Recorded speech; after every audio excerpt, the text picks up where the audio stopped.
Axis 11. Para quem gosta de fundo de papel, hoje eu trago a análise do Axis 11, um fundo considerado pela própria gestora um FII Middle Grade, também conhecido como Middle Risk.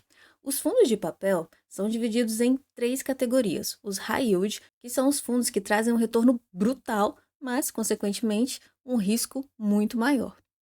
Outra categoria é o High Grade, que são aqueles fundos mais tranquilos, mais conservadores, com carteiras mais protegidas.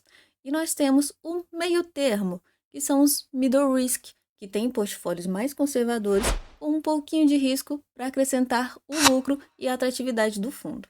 Mas o que define esses fundos de verdade é o portfólio. Então vamos analisar a carteira do Axis 11. Primeiro ponto, quantidade de CRIs. São apenas 14 certificados de recebíveis imobiliários. Logo, o segundo ponto, que é a exposição por ativo, é muito alta. Dos 14, 5 têm exposição mais de 10% do patrimônio ao mesmo inquilino. A maior é de 14,20%. Nesses dois primeiros pontos, eu já considero muito arriscado para um FII de papel. Isso se dá porque o patrimônio do fundo ainda é muito pequeno, são 64,3 milhões de reais. Esse fundo teve início em 2021, passou por 4 emissões, não conseguiu crescer praticamente nada. Na última emissão, que se encerrou no finalzinho de 2024, captou 11,8 milhões.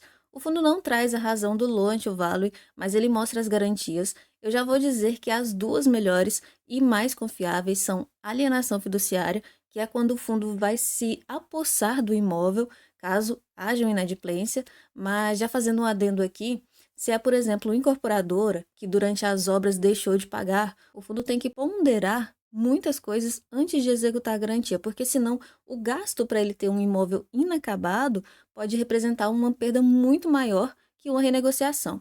Segundo, o melhor, na minha opinião, é a cessão fiduciária, que é quando o fundo passa a receber o fluxo dos contratos, por exemplo, da incorporadora que eu já usei. Se os imóveis foram vendidos na planta e os compradores estão pagando, em caso de inadimplência, eles pagariam diretamente ao fundo. Agora, essas garantias, aval de sócio, aval de construtora, não são das melhores.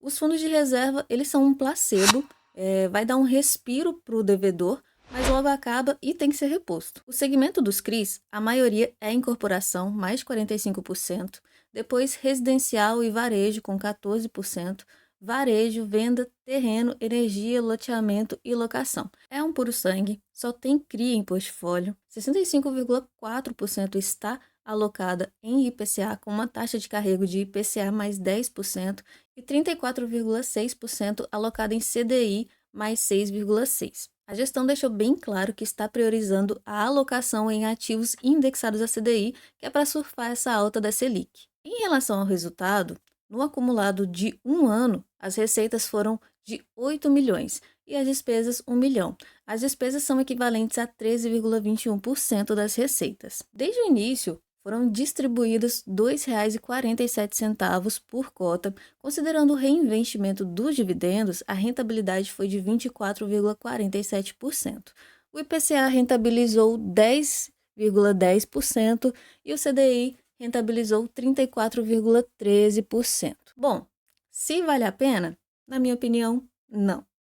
Eu não gosto de FII de papel. Eu acho que o retorno comparado ao FII de tijolo, no fim das contas, se você comprar bem, não vai fazer tanta diferença para correr esse risco. E se eu gostasse de FII de papel, com certeza eu investiria em fundos imobiliários com um PL maior para ter maior diversificação na carteira. As taxas são bem altas e isso me preocupa, porque se você pensa só no seu bolso, é perfeito. Quanto maior a taxa, maior o seu rendimento. Mas lembre-se que para você receber, alguém precisa pagar.